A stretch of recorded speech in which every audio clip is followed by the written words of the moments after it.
Okay, everybody. Hi, and this is my video on how to start out oil painting, a beginner's guide, the very beginning, because this is probably your first or second or maybe third, fourth or fifth oil painting, but it's really at the very beginning of your journey as an artist or just a painter, someone who's just trying to express themselves. And as you can see behind me, there are some paintings on the wall. So I paint and I show my work and I sell my work, and I've been doing this since I was 13 years old. And you can tell by this mess that I've become. I've been at it for a while. But anyway, I have a different style of painting, but I'll go over some of those things with you too. But the big thing today is how to set up. Some of the things that you need. Number one, you don't really need a lot of space. It's great if you do. My particular setup here is very tight, very tiny. We live in a small place. I have a cat. You might need one of those.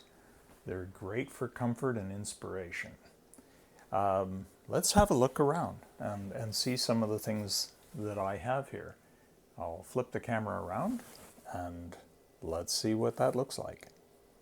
Okay, let's zoom in on this, walk right into this little workspace here, and we'll start right over here at the left. First of all, get yourself some cheap canvases. I mean, it's actually a pretty good quality. It's on a stretcher, that's important. Get these. You can get some panels too, but if you accidentally knock it out of the park and create a beautiful little masterpiece, this will frame much easier, much nicer than a panel. Panels are great for doing color sketches and learning, but so are these actually. And they're not very expensive, so you can get those at art supply stores or big box arts and craft stores. You're looking for the canvas. It's good for acrylic or oil. We're going to be doing oil paints here, but we'll also do acrylic on some of my other programs, but mostly this one's going to be about oil and getting you started. This is an easel, wooden easel with a little tray, very nice. I put the wheels under that myself. Highly recommend an easel, but again, you could work on a flat surface, sit this on a table. If you're just getting started, you can always sit this stuff down, watch the video, and paint along with me as I go. But again, this video is only going to be to get you set up. Okay, so let's go over here and have a look. We got a palette. Now this one has a very different kind of palette. This is glass. The edges have been sanded. I had this cut at a shop for me. I painted the other side gray, and the reason why it's gray is so that when I mix different tones on here for highlights especially, I don't end up coming in brighter on the finished product than what I should, because that could be, the whole painting could be quite pastel or washed out if I did that. So having this gray gives me more of a true understanding of how that tone is going to interact on the painting. That's the only reason why it's gray. You can buy gray palettes, by the way, at the store. Again, I highly recommend this. This is something it took me many, many years to finally adopt and use in my program, but it's really good. But anyway, any palette is fine. So you can also have this kind of palette, which is, I just made this out of a panel. You buy these at your Home Depot, hardware store, whatever. I cut a hole in here, whoops. So you can put your thumb through it like a real palette. Get yourself some of these little cups. Now, these are one's oil, one's thinner. You can get these on Amazon if you want, or in your local art store. The tops come off and they go back on, which stops it from spilling. These clip onto your palette, so they're brilliant little devices. They're very, very portable. Take them outside, keep them in. You could work indoors with them too. Fantastic things to have. Or you could buy one of these palettes that they have at the store. That one has these sheets that peel off. That one's just about at the end of its lifespan. I always have lots of paper towels handy. And down there was my thinner. My thinner is an odorless thinner. But let's have a look at brushes. Let's go into the brushes now. These brushes, some of them are synthetic and some are hog's hair. So it doesn't really matter, but with oil, we really like the hog's hair brushes. Some of these are, this is a synthetic actually, it's large synthetic. A lot of these are synthetic, this one is too. These are called flats. So if you're going to get started, and again, this is what this is, it's a video about you getting started and going out and getting all the stuff that you need, or maybe you already have it and you could skip over this, but you could learn too. So do pay attention, but like some of these are bristle. Usually it's hog's hair, and these are flats. Now they have a unique characteristic when they apply paint. It's very thick. You get the, we'll cover this in videos, but you get some of the characteristics of the bristles that come through in the paint. The synthetic's a little softer, a little less character is left behind on the canvas, but they're a very nice brush. Okay, next in this batch here, these are all older brushes, but I use them for very special uses. You see some of these are cut at an angle. If you've ever watched somebody do pinstriping, you'll appreciate why you would want a brush that's angled like that, flat brush with an angle. Very useful for certain applications. These are called filbert, and they are rounded. You can see the tips are rounded. This one's synthetic, very good, long bristle, synthetic, rounded filbert, the optimum if you're a blender, if you like blending, like when you're doing clouds and you want the very, very soft transition in tone. Nothing beats these filberts, nothing. And here would be a heavier filbert, more of the bristle, like hog's hair, very, very stiff, Again, maybe not so good on the blending with some of these, but they're certainly, they're very nice brush. They do blend, and again, every brush has its own purpose. It leaves its own little mark on the canvas. It carries the paint, sometimes good, heavy, thick amounts of paint, and leaves some character behind. Now, the small ones, by the way, will do tremendous work at high detail. So when this is wetted with paint, it has a very, very chisel-like tip to it. And so if you use that chisel-like tip, you can appreciate the fine lines that a brush like this could make across a piece of canvas. So I love those filberts. You're going to need some number 2s, 4s, maybe 6s and 8s. At least one or of those. If you're just getting started, limited budget, definitely get some 2s in here. Same with the flats, 2s, 4s, 8s, and a 12, okay, to get started. 2, 4, 8, 12. Same thing in here, 2, 4, 6, and 8, I would say. Don't need a 12. And get started with that, okay. Filberts, the rounded, and then the flat, okay. So that would get you going. These are round, what's called round brush, and you can see by the size of this one what that looks like, and it's round. They're just completely round. These little metal holders are round. They're not flattened out. They're nice for detail, but they're also very unique in what you can specifically do to them. Again, they have a characteristic, and that characteristic can give you a lot of options. This brush is in the wrong place. It should be over here with my exotics. Okay, and so these are my rounds. And then, of course, there's very, very fine rounds, like this one here. And this is the kind of thing that you would do your signature with, okay, on your painting. Very fine details. Not so much an impressionist's go-to. I hardly use these because I'm an impressionist style painter. But I do sign my art, and I use these usually to do that. Okay, so that's the brushes. Again, with these rounds, maybe a 0, 2/0 or something like that. Nothing bigger than a number 1, just for doing that detail to get started. Later you can build all you want.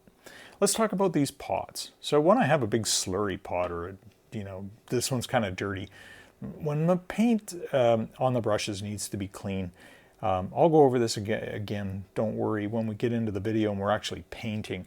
But you want to have something that, the first primary wash, when the brush is really kind of really heavily saturated with paint and you're trying to clean it out. Your final wash would be in something like this, and you'd have this metal rack here, which is great to hang your brushes in the solvent. So just the tips are in the solvent, and it'll drain all the pigments and the resins away. Also, it's a nice storage if you want to just store your brushes for a while and not have to worry about a deep clean right away. That's a great place, so no paint sets up on them. Actually, mixing on my palette, I like this. Now, these used to have candles in them. One says oil and one says thinner, an odorless thinner. Okay, so I don't stink up my house with turpentine. And this is what I use is walnut oil. Okay, and then on your palette, you got all this close by. You could even get a little Volkswagen van if you want. So those things are necessary to get you going. So an odorless thinner, some walnut oil, those brushes. Let's talk about paints. Now to get you started, I have a lot of paints here. I don't recommend that you start out with the very highest end paints. This is a pretty high end paint. This is a Williamsburg paint. They're very expensive. Don't need to start with that. You'll find like with Grummacher, the pre-tested, more expensive. This one's called Gamblin. Again, I'm not going to talk for or against any one of these companies. I have a lot of different types. What I would suggest is this one from Winsor Newton, this Winton, or anything else similar to that. In the Grummacher, it could be the, what's not their pre-tested, which is their artist quality, but it could be more like this old one here, Golden Palette, okay?